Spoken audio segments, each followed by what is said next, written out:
더 이상 못 참겠어. 오늘부터 미니멀리즘하게 살아야겠어. 이제 불필요한 물건들은 다 정리하고 심플하게 살아야겠어. 라이프 스타일로서의 미니멀리즘, 이것이 우리가 일상에서 말하는 미니멀리즘일 겁니다. 불필요한 장식이나 수사를 걷어내고 삶의 본질로 되돌아가고자 한 태도? 1960년대에 등장한 미니멀리즘 예술은 그 심플한 외관 때문에 그런 오해를 종종 받곤 하지만 사실 그런 태도와는 전혀 상관이 없습니다. 아니, 오히려 정반대의 위치에 있다고도 할 수 있죠. 우리의 상식과 반대되는 것 같나요? 그럼 지금부터 천천히 살펴보도록 하죠.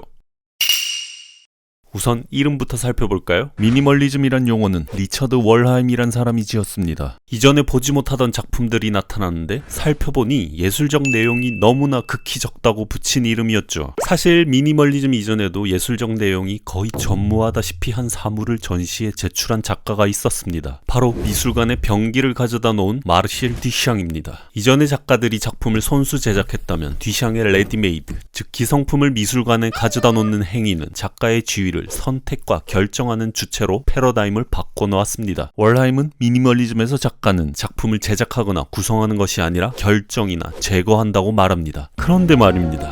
고급 예술을 옹호하는 모더니즘 비평가 클레멘트 그린버그 입장에서 예술적 내용이 적어진다는 것은 크나큰 위협이었습니다. 미니멀 아트에는 관념화의 공적이 있을 뿐이다. 비평가 그린버그는 미니멀리즘이 우리가 머릿속에서 떠올리는 관념을 표현했다고 보았습니다. 그린버그뿐 아니라 대다수가 미니멀리즘이 관념적이거나 환원적이라고 생각했죠. 이 말은 작품이 순수한 형태를 포착하거나 논리적 구조, 추상적 사유를 묘사한다고 생각한 것입니다. 순수한 네모, 순수한 세모? 그런데 사실 그린버그가 말한 관념적인 것이야말로 미니멀리즘이 그토록 거부하려 했던 것이었습니다. 주체와 대상의 형이상학적 유언론, 즉 작품이란 이미 작가의 머릿속에 떠올린 관념, 아이디어가 어떤 대상으로 실현된 것이라 보는 입장을 거부하려 했습니다. 어떻게? 그 방법은 잠시 후에 자세하게 살펴보고요. 그 전에 잠시 모더니즘으로 돌아가 보겠습니다. 앞서 모더니즘을 다룬 영상에서 살펴보았듯이 그린버그는 2차원의 평면적인 회화에서 3차원의 환영을 만들어내는 걸 터부시했습니다. 모더니즘 시각예술에서 지향했던 것은 회화만이 가진 고유한 본질이었는데 그것은 바로 회화라는 매체의 평면성과 그 평면성의 한계라는 틀이었습니다. 허나 그것은 회화만의 본질이면서 동시에 회화를 제약하는 틀이기도 했습니다. 그린버그는 회화의 테두리가 회화의 내용을 너무 지배한다고 말하기도 했어요. 이 말은 회화의 평면성과 그 테두리가 화가들이 그려질 내용을 어떻게 배치하고 구성할 것인지의 한계로 작용한다는 것입니다. 하지만 그 틀을 벗어나면 회화가 아닌 게 돼버리기 때문에 그린버그에게 있어서는 반드시 지켜야 하는 마지노선이었어요. 모더니즘의 수호자답게 그린버그는 작가들에게 요청합니다. 회화 작가들아, 앞으로도 환영주의 현혹되지 말고 평면성을 탐구하면서 회화 테두리 안에서 건강하게 오래도록 잘 살아야 한다. 과연 예술가들이 그 틀 안에서 잘 살아갔을까요? 미니멀리즘 이전의 후기 모더니즘 회화들을 살펴보면 의도치 않게 그 선을 벗어나려는 조짐들이 보이기 시작합니다. 추상표현주의 작가 잭슨 펄럭은 캔버스 위의 환영을 없애기 위해 페인트를 뿌리는 드리핑 기법을 구사했습니다. 비록 형상은 제거됐지만 페인트가 겹겹이 쌓이면서 두께가 생기고 묻지 않은 배경과의 차이 때문에 공간감이 생겨났죠. 이 환영을 없애기 위해 가장 좋은 방법은 무엇일까요? 배경이 없어지게 물감으로 캔버스를 다 채워버리면 되지 않음? 네, 그 작품이 접니다. 바넷 뉴먼은 커다란 캔버스를 모두 물감으로 채워버립니다. 이 그림으로 인해 뉴먼은 친했던 추상표현주의자 동료들로부터 버림을 받게 되죠. 그들의 작품의 핵심이었던 액션 페인팅의 제스처가 사라졌기 때문입니다. 하지만 사람보다 커다란 이 그림은 관객을 압도하면서 숭고를 자아내고 있었습니다. 그렇다면 이 그림은 어떤가요? 십자가를 그린 그림? 흰선? 검정색 면? 프랭크 스텔라의 이 그림은 무엇을 재현한 게 아니라 사실 7.6cm의 두께를 가진 캔버스 틀 모양을 그대로 반복하는 방식으로 그린 것입니다. 그렇다면 이 회화는 검정색 줄무늬 형상을 그린 것일까요? 검정색으로 덮은 캔버스 위에 흰 선을 그린 걸까요? 사실 흰색 선으로 보이는 부분은 물감이 칠해지지 않은 캔버스의 배경입니다. 폴록에 칠해지지 않은 배경이 환영을 만들어낸 반면에 스텔라의 배경, 즉 흰색 선은 형상과 배경의 관계를 해체해버립니다. 심지어 스텔라는 회화의 바탕이 되는 사각 테두리를 벗어나 캔버스를 변형하기 시작하죠. 그림의 재료마저도 유화 물감이 아닌 페인트와 금속 재료로 변화해갔습니다. 이것을 여전히 회화라고 부를 수 있을까요? 이 작품을 두고도 치열한 논쟁이 일었습니다. 비평가 마이클 프리든 스텔라의 작품이 여전히 회화의 시각적 효과를 만들어낸다고 방어했다면 작가 칼 안드레는 스텔라의 작품이 회화를 벗어난 일상적인 사물이 되어가고 있다고 응수했습니다. 이쯤이면 의문이 들만도 한데요. 아니 그렇게 회화의 환영을 몰아내고 싶으면 그냥 아무것도 칠하지 않은 텅 빈 캔버스를 걸어놓으면 되지 않나? 그린버그의 모더니즘을 다룬 영상에서 저는 순수한 평면성을 추구하는 그린버그를 풍자하기 위해 빈 캔버스를 보고 회화의 본질이라며 경탄하는 것처럼 표현했지만 실은 그렇지 않습니다.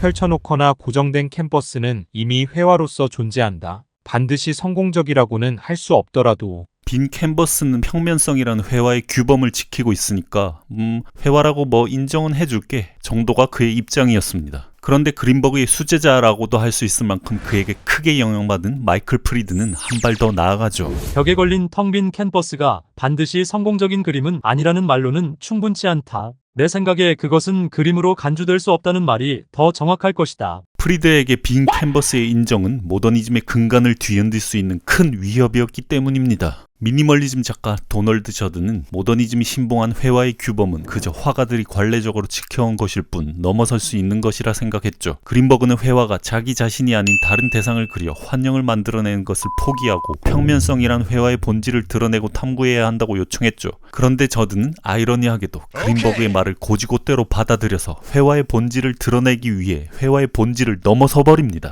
회화가 자신 외에 다른 무언가를 지시하거나 재현하지도 않는 오로지 자기 자신만을 지시하고 드러내는 대상이 되려면 어떻게 해야 할까요? 바로 회화가 아닌 다른 사물이 되어버리면 그만인 것입니다. 만약 우리 앞에 빈 캔버스가 있다고 가정해봅시다. 캔버스가 회화의 재료라는 우리의 관습을 제거하고 본다면 어떤가요? 그냥 4개의 나무 막대기로 틀을 짠 사각 테두리에 흰 천을 씌운 사물일 뿐입니다. 이처럼 실제 공간 속의 사물보다 더 대상적이고 특수한 것은 없습니다. 저드가 만든 작품은 모더니즘이 제거하려 했던 원근법의 환영으로 만든 캔버스의 공간이 아니라 실제 우리가 살아 숨쉬는 공간으로 눈을 돌리게 만들죠. 잠깐 여기서 대상은 뭐고 사물은 뭔가요? 용어들이 혼란스럽죠? 잠시 교통 정리하고 갈게요. 전혀 어렵지 않아요. 여기서 말하는 대상과 사물은 다릅니다. 둘 다 영어로는 오브젝트라고 표현하죠. 하지만 우리가 여기서 말하는 대상은 주체와 얽혀있는 무언가를 가리킵니다. 즉 작가에 의해 특정하게 제작되고 구성된 것이죠. 미술관에 아무렇게나 놓여있는 것 같은 사물들도 사실은 작가에 의해 세심하게 조절되고 구성된 대상들입니다. 반면 사물은 미술가의 터치가 들어가지 않은 현실 속의 일상적인 사물을 가리키죠. 미술 제도 밖의 사물인 것이죠. 얼마 전 미술관에 바나나를 벽에 붙인 작품을 관객이 먹어버린 사건을 예로 들어볼게요. 벽에 붙인 작품은 작가에 의해 구성된 대상이지만 관객은 그것을 일상의 사용가치를 지닌 사물로 인식하고 먹어치워버린 것이죠. 물론 그 관객은 오해했다기보다는 의도를 가진 행위 같지만요. 그렇다면 저드는 완전히 일상적인 사물로까지 나아갔냐면 또 그건 아닙니다. 이를테면 기성품이나 산업적 재료를 그대로 가져다 전시한 칼 안드레나 플레빈 같은 작가와 다르게 저드는 특정한 크기와 재질로 주문 제작한 대상들이었기 때문이죠. 저드의 작품은 작가로부터 구성된 대상과 일상적인 사물 그 사이 어딘가에 위치해 있는 것입니다. 아니 그런데요. 그렇게 되면 그건 조각이 아닌가요? 저드는 자신의 작품이 조각처럼 보일지 몰라도 그것을 조각이라 부르지 않았습니다. 2차원 회화의 테두리를 넘어서면서 도출된 결과이기 때문에 회화도 조각도 아닌 3차원이라 불렀죠. 왜냐하면 저드는 조각 또한 환영을 만들어낼 수 있다고 보았기 때문입니다. 저드의 3차원은 그린버그가 마지막까지 지켜내려 했던 모더니즘 회화라는 시각예술의 범주, 회화는 회화로서 발전해 나간다는 역사주의에 대한 마지막 일격이었습니다.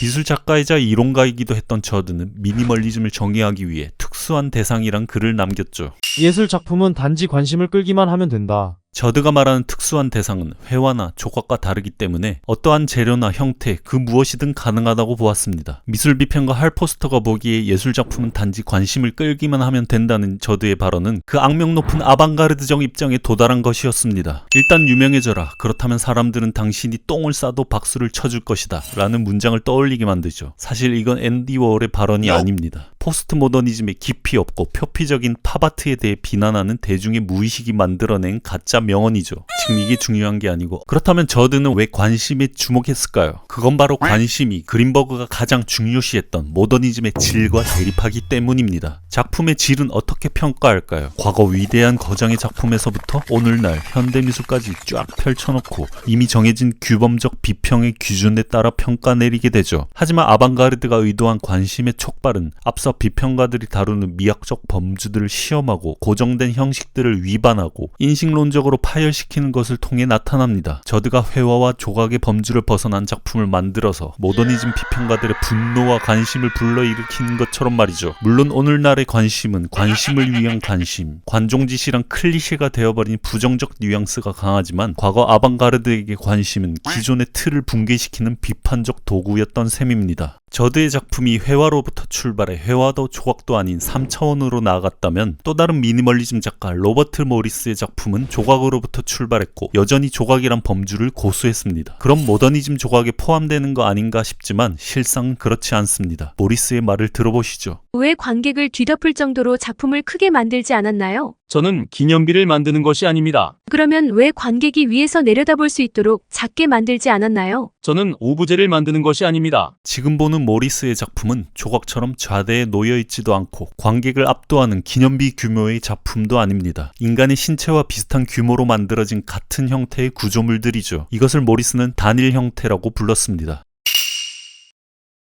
프리드는 미니멀리즘이 미술을 타락시킨다고 분노했습니다. 그가 보기에 미니멀리즘은 모더니즘 미술의 연극성을 들여놓았기 때문이죠. 미학적 규범을 지켜야 하는 모더니즘에서 시각예술의 시각예술이 아닌 것을 도입하는 것은 용납할 수 없었던 것입니다. 여기서 말하는 연극성의 첫 번째 의미는 미술과 달리 연극은 관객이 있어야만 작품이 성립한다는 것입니다. 프리드에 따르면 미니멀리즘 작품은 관객이 없다면 불완전하다고 말하죠. 실제로 모리스가 쓴 글에는 대상을 다양한 위치와 변화하는 빛과 공간의 조건 속에서 지각하는 동안 그 자신이 관계를 수립하게 된다. 고 적혀 있습니다. 이 문장은 뭘 의미하는 걸까요? 옛 거장들은 관객이 그 속으로 걸어 들어가는 것을 상상할 수 있는 공간의 환영을 창조했으나 모더니스트가 창조한 환영은 관객이 바라볼 수만 있는, 즉 오직 눈으로만 여행할 수 있는 환영이다.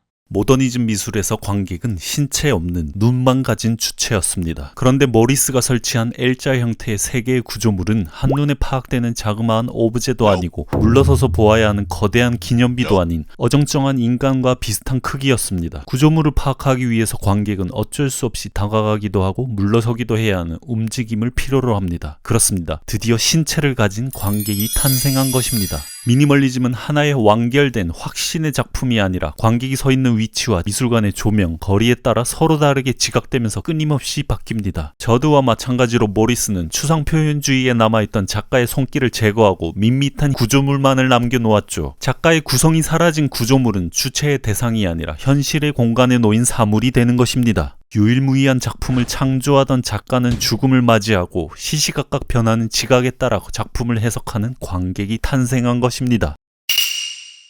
모더니즘 예술을 붕괴시키려는 미니멀리즘의 공세로부터 방어하기 위해서 프리드는 그 누구보다 미니멀리즘을 잘 알아야 했습니다. 즉 미니멀리즘을 그토록 저주한 사람이 프리드이지만 아이러니하게도 미니멀리즘을 가장 잘 설명하는 사람도 프리드였던 것이죠. 연극성과 마찬가지로 시간성은 절대 미술에 발을 들여선 안 될 요소였습니다. 프리드에게 모더니즘 회화와 조각은 아주 찰나의 순간의 체험으로도 작품의 깊이와 충족을 얻는 것이었다면 미니멀리즘은 관심을 통해 지속적으로 관객을 주목하게 하는 시간성을 지니고 있다고 보았죠. 모더니즘 회화가 고정된 확신과 질을 가진 것이라면 미니멀리즘은 관객이 시간을 거치며 변화하는 작품의 우연성과 관심을 통해서만 지탱될 수 있는 작품이었던 것이죠. 이것은 프리드가 틀어막으려 했던 미래에 도래해야 할 퍼포먼스 아트, 비디오 아트, 설치 미술의 길을 활짝 연 것이기도 합니다.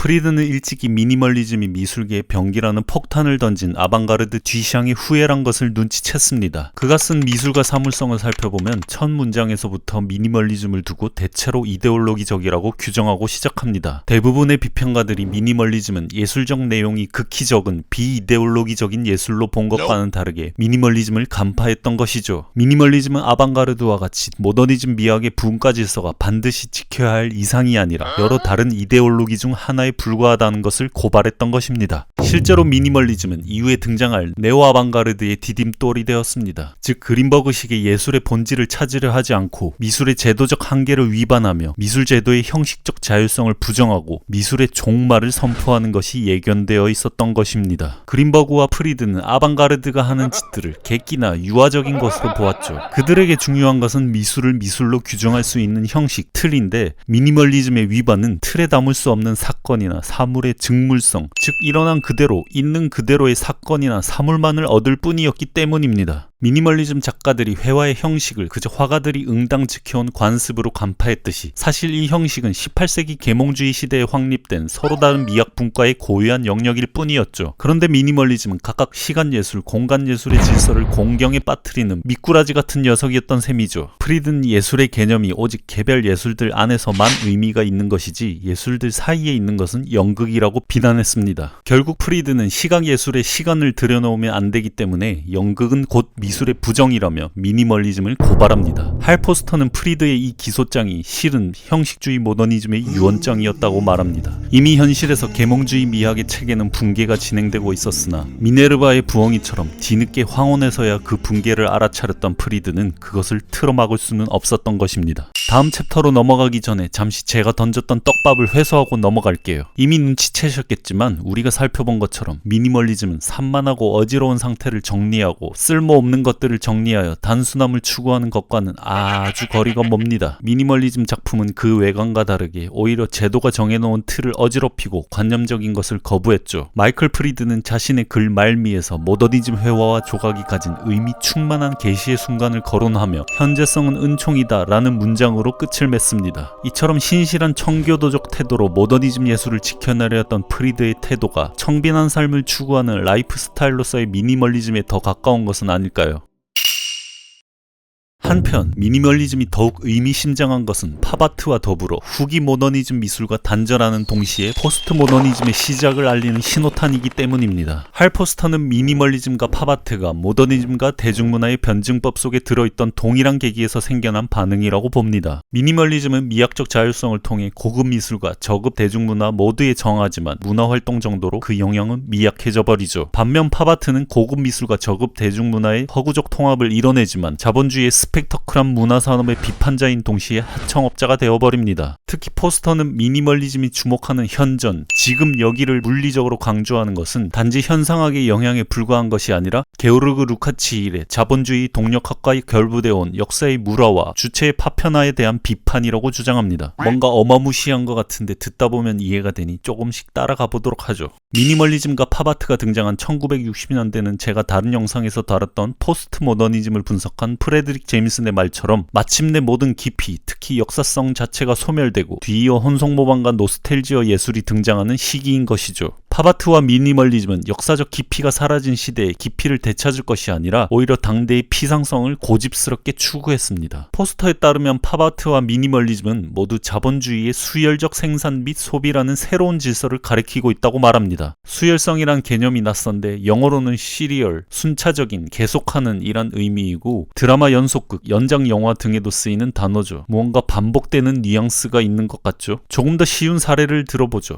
철학자 보드리아르에 따르면 수열성은 미술작품이 그리는 대상을 보증해줄 초월적 질서, 이를테면 종교화를 보증하는 신, 풍경화를 보증하는 본연의 자연, 개인의 독창성을 입증하는 천재와 같은 질서들이 무너지면서 미술에 침투했다고 합니다. 그림이 옮겨 그린 원래의 대상을 보증하는 것이 불가능해지자 전 작품은 모두 원작이 되었고 각각의 그림은 확정되어 있지 않은 어떤 수열 속의 한 불연속항이 되었으며 따라서 세계와의 관계 속에서가 아니라 같은 미술가가 제작한 다른 그림과의 관계 속에서 우선적으로 읽힐 수 있게 되었다고 말합니다. 더 어려워졌나요? 다르게 말하면 그림은 더 이상 캔버스 밖의 현실과의 관계를 따져먹는 것이 아니라 한 작가가 그린 다른 그림들과의 관계 속에서 발생하는 차이를 통해 가치를 평가하게 되었다는 것입니다. 산업 생산 사회 이전에는 수열성이 그렇게 두드러지지는 않았지만 본격적으로 산업이 발전하면서 본연의 자연은 부식되고 물화되어 갔다고 합니다. 그럼에도 모네에서 폴록에 이르기까지 많은 작가들의 분투로 본연의 자연의 인상을 어렵사리 얻어냈지만 미니멀리즘과 팝아트에 이르러서 마침내 수열적 생산이 미술작품의 기술적 생산과 일관된 통합을 이루게 됩니다. 다르게 말하면 미술작품의 의미가 작용하는 방식이 일상에서 우리가 접하는 사물들과 같아졌다는 것입니다. 즉 이 수열성은 자본주의 생산 및 소비를 지시하기도 합니다. 당시 서구에서는 후기 자본주의로 진입하면서 과거의 산업의 생산 영역에만 국한되었던 기계화, 표준화, 전문화, 노동의 구획화가 사회생활의 모든 면으로 스며들게 됩니다. 미니멀리즘과 팝아트는 이러한 논리에 저항하기도 하고 이용하기도 하고 예견하기도 하는 것이었죠. 특히 수열적 생산에서는 상품 기호들 사이에 사이에 약간의 차이가 필수적이게 됩니다. 그래서 보드리아르가 말한 것처럼 상품 기호들의 정치 경제학에서 우리가 소비하는 것은 바로 차이인 것입니다. 우리는 신발을 구입하지 않죠. 나이키와 뉴발란스 운동화 사이의 차이를 소비하고 뉴발란스 시리즈의 990과 993의 미묘한 차이를 소비하는 것입니다. 이와 같은 차이와 반복의 논리는 미니멀리즘 작품에서 서로 다른 특수한 대상과 반복적인 수열적 배열에서, 그리고 팝아트에서는 월의 실크 스크린 같은 반복적 방법들을 통해 서로 다른 이미지들을 생산하는 것에서 드러납니다.